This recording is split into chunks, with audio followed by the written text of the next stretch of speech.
The air in the Brown family's Flagstaff house was stifling, as though the pressure of something invisible was bearing down on all of them. You know that silence. It's not quite quiet, just heavy. No conversation, no footsteps, no even soft whir of a TV in the distance, just silence, as though the house had caught its breath. Imagine Robyn sitting on the corner of their giant leather couch, her fingers shaking ever so slightly, her eyes red from yet another night of incessant weeping. Kody is wandering around, back and forth, jaw clenched, not meeting the eye of anyone in the room. The kids, scattered throughout the house in corners, remained quiet, understanding that something was brewing, even if they couldn't define it. For years, the Browns had told America a story of faith, unity, and abiding love. They had opened their doors to cameras in their daily lives, inviting us to feel as though we were along for the ride. But behind those orchestrated scenes, things were fraying, and not so much in the ways that could be swept under the rug or easily concealed. There were secrets, and not the kind you sweep under the rug. What if it turned out that there were secret bank accounts, funds intended to benefit the entire family, secretly diverted? What if the rumors of favoritism, manipulation, and betrayal were transformed into tangible evidence in court or splashed across tabloid headlines? This wasn't just another private family dispute,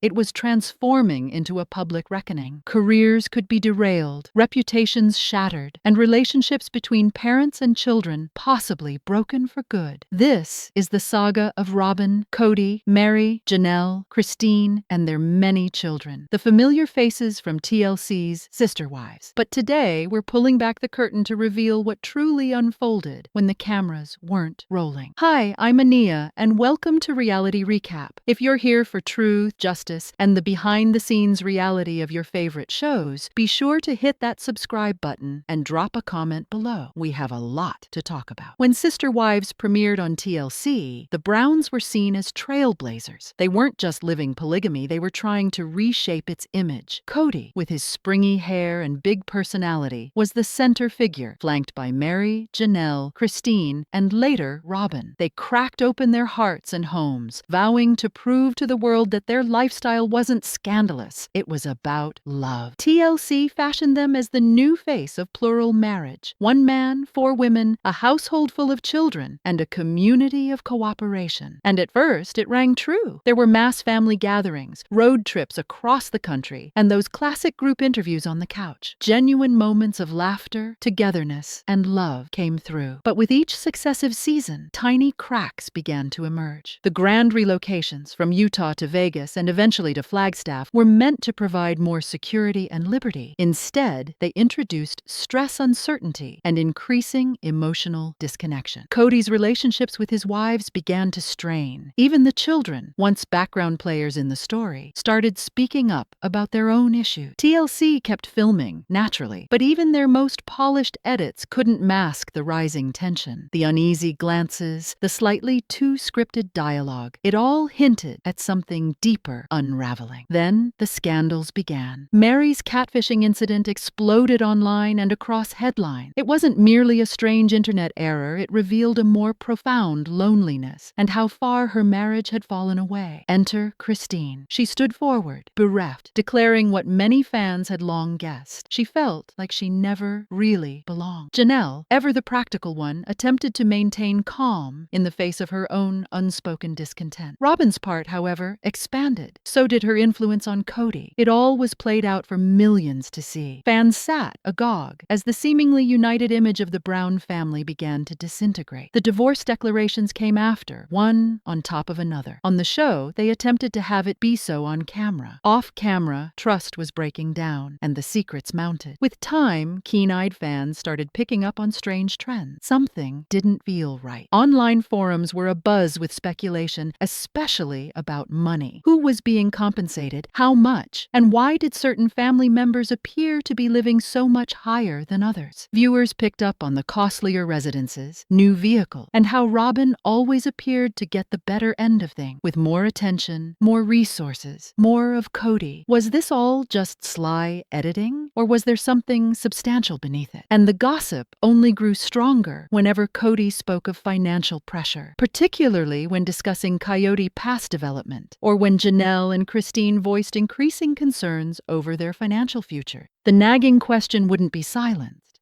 Where was that TLC money really going exactly? Social media blew up with theories. Some speculated they had seen court documents with Robyn's name. Others proposed the idea of hidden bank accounts, LLC, or even shell corporations. And then there was the subject that would not rest: favoritism. Why did Robyn's kids always get more airtime, more attention, more love from Kody?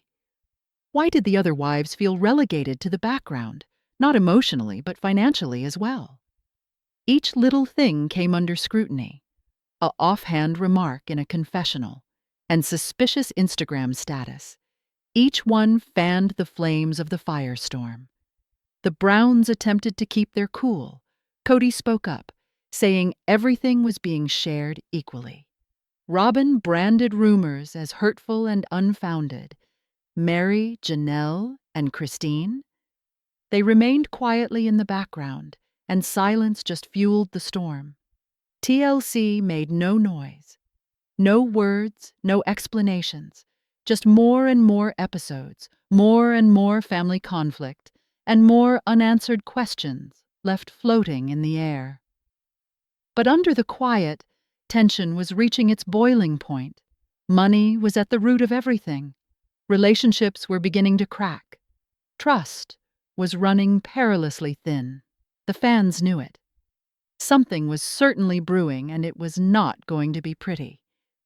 And then it struck, like thunder that split the sky. This time it wasn't fan rumor. It was actually a leak. A former production assistant who had worked on projects for TLC shared screenshots with a popular reality TV blogger. The leak contained emails, financial records, even wire transfers, the type of information that couldn't be dismissed so easily. Now the gossip had proof. The records showed huge payments from TLC simply flowing into a private company, an LLC under Robyn's birth name. It was all in black and white. Tax returns, bank statements, emails from Kody to Robyn detailing a scheme to keep the other wives in the dark. No longer gossip. This was concrete evidence, and when it hit the internet, it caught fire. Fans were stunned, but the effect within the Brown family was worse. Meri, who had spent decades attempting to maintain family harmony, was shocked. Even after everything they'd endured, she thought the money had always been split equally, that the family still remained intact when it really counted. Janelle. Her betrayal was so deep, she couldn't even start to put it into words. She had managed the family's finances for years.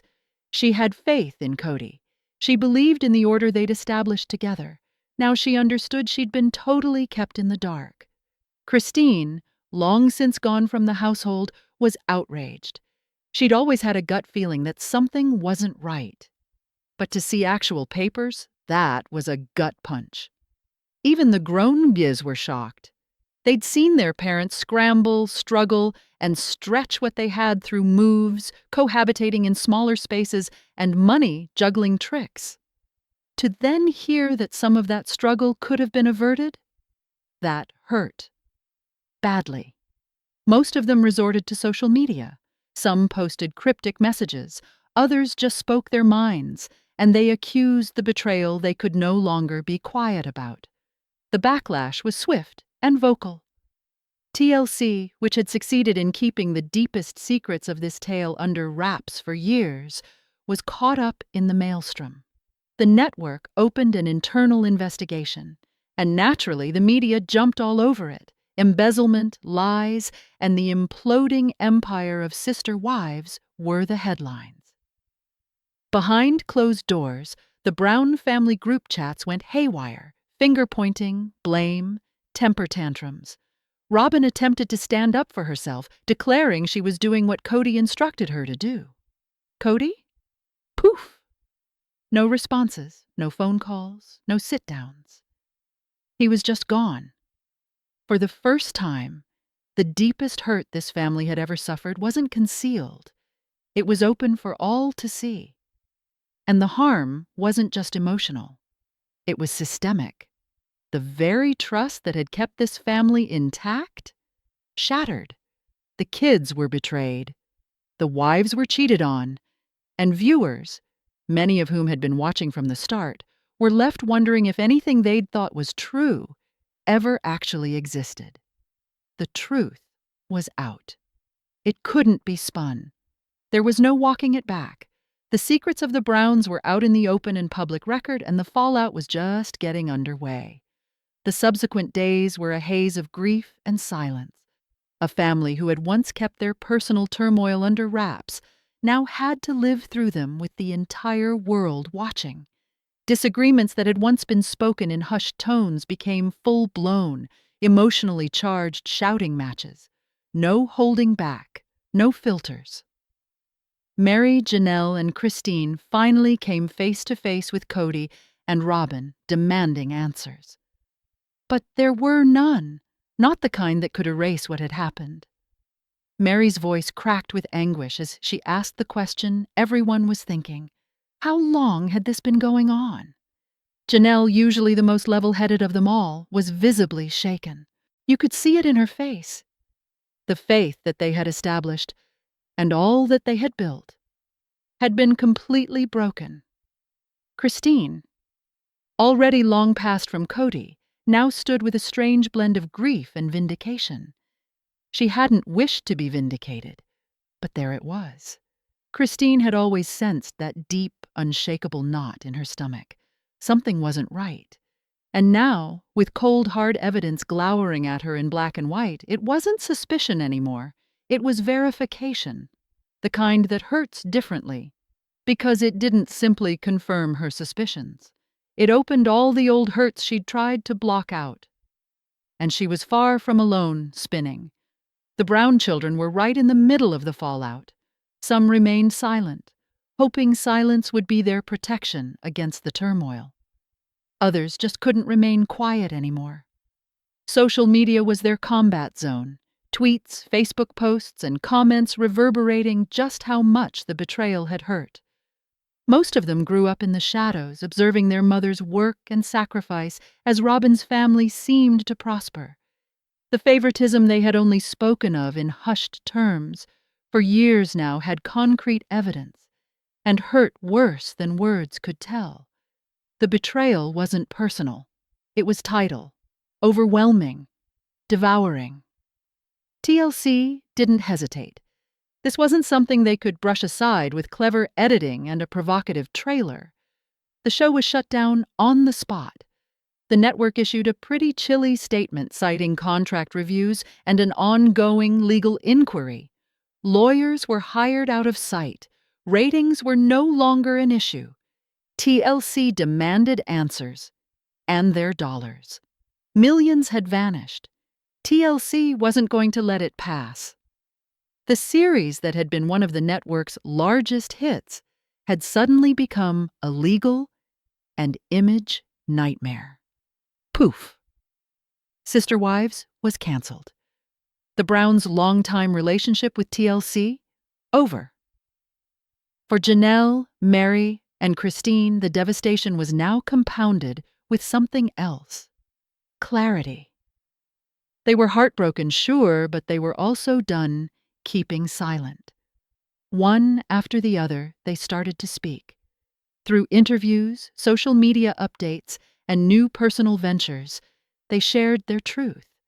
They spoke of the years of manipulation, financial dominance, and the emotional exhaustion of living in a family where trust was just another strategy. But they weren't alone anymore. They relied on each other and on a wave of growing public support from fans. No longer were they merely TV characters. They were regarded as actual women, survivors of something much more poisonous than anyone had ever imagined. Although the family was broken, the truth at last had come out, and there was no hiding. The ripple effect spread among the adults, too. The Brown kids, grown up under omnipresent cameras, now were watching their family's worst moments splashed across headlines and social media timelines.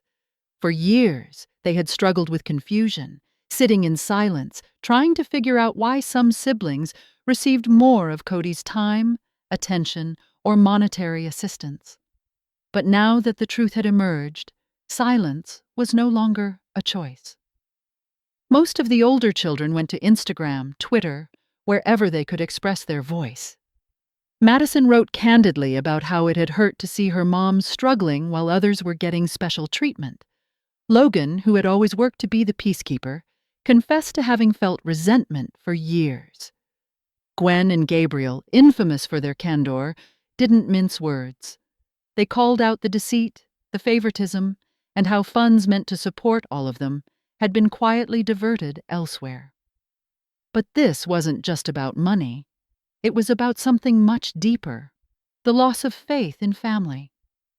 These were children who had defended their parents publicly, attempted to untangle the chaos in secret, and held on to faith when all else seemed lost. Now they sat wondering if anything they believed ever existed. Others shared throwback pictures, bittersweet and nostalgic.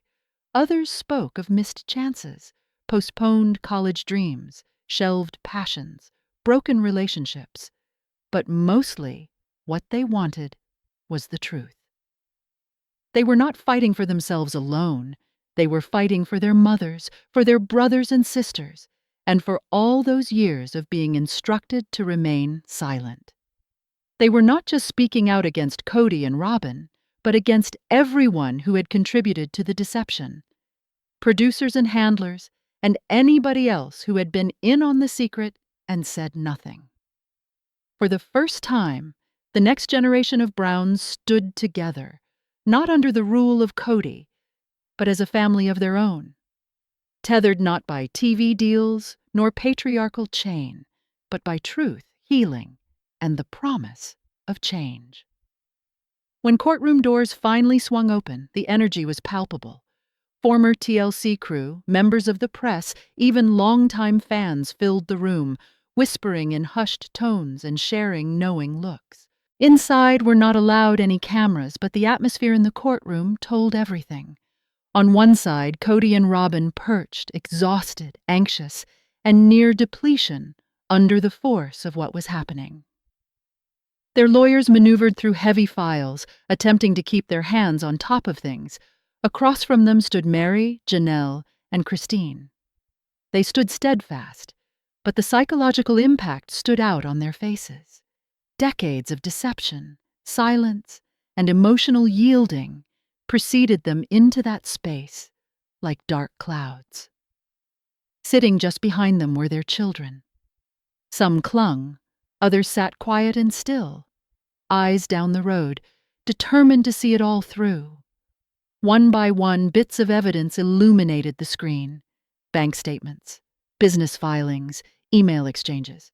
Witnesses testified, former producers, assistants, insiders who'd witnessed what the cameras never caught. It was quickly apparent. This was no split-up or another family feud. This was much deeper. Meri went first. Her words shook as she remembered the day her belief in the family system broke down. Next was Janelle, recounting how she'd been intentionally kept out of the family finances, how she'd trusted the system she supported, only to discover it was filled with lies. Christine went next, her voice breaking as she recounted how the deceptions hadn't just harmed her, but had destroyed her children's futures, their security, their sense of belonging. Silences stretched long. Random sobs seemed to happen. The pressure of decades of suppressed truth was finally being experienced in the moment. And then came the verdict, ending a hurtful chapter like the last sentence in a cruel book. The court held Kody and Robyn accountable for misusing collective family money. They were ordered to compensate. TLC's legal case was also supported, and the family's financial accounts were frozen for further examination. This wasn't merely a legal defeat, it was a public shaming. The immaculately constructed family persona, flawless, harmonious, loving, severely damaged in a matter of minutes. The truth was revealed no longer. When Meri, Janelle, and Christine left that courthouse, they didn't smile on their faces, but they stood side by side, Not as TV figures, but as women finally free of years of lies. The price had been steep, but so was the liberty that ensued from speaking truth. In the subsequent months, they didn't merely move on, they rebuilt. Step by step, they set about piecing together the fragments of their lives, and for the first time, in what seemed an eternity, they could breathe once more. Christine came back to Utah, enveloped in the love of children and grandchildren. She opened a support center for women coming out of controlling relationships, sharing truth and hope, and telling others to choose themselves, to leave danger behind and move toward healing. Janelle, always practical and goal-oriented, channeled her energy into assisting others financially. She initiated a coaching program for single mothers, teaching them how to budget, become independent, and feel valuable. Her workshops expanded quickly in popularity, and for the first time in years, she felt purpose and confidence again. Meri employed her inner strength to make peace. She converted her bed and breakfast into a retreat center, a refuge for women seeking rest, refuge, and reflection. With the encouragement of dear friends and devoted followers, she moved fully into a life that was hers at last. Together, the three women launched a brand new docuseries. But this time they were in control. No more scripts written by someone else, no more drama crafted for ratings, just raw, honest storytelling about healing, resilience, and rising. This was their second act, and it was powerful. Their message echoed loud and clear. You can survive deception, you can take back your story, you can start anew. For the first time in history, Meri, Janelle, and Christine weren't players in somebody else's drama. They were the pen chlorologists of their own. Stepping back to look at everything the Browns had been through, it's impossible not to be both heartbroken and hopeful. Because at its essence, this wasn't merely a polygamy story. This was a story about trust and loyalty and what occurs when both are broken, and what it's like to rebuild when the truth is no longer concealed. Yes, it took everything from them, but out of the ashes there emerged something real: honesty, courage, and the kind of healing that only happens when you put away the charade and finally tell your truth. Meri, Janelle, and Christine reminded all of us that even after decades of being lied to, manipulated, and ignored, you can still get up. You can find your voice, and you can decide on a better life. Because in the end, it's about responsibility. Deceit might get you far, but the truth always manages to get out. And if you've ever felt trapped, silenced, or questioned your own value, their story is your reminder. You are not alone. You can change your life. And you're worth better. Now it's your turn. Did you ever see it coming like this? What do you think of all that was revealed? Let's discuss in the comments below. Don't forget to subscribe for more uncensored breakdowns, true updates, and the real stories behind reality TV's greatest stars. Thanks for hanging out with us.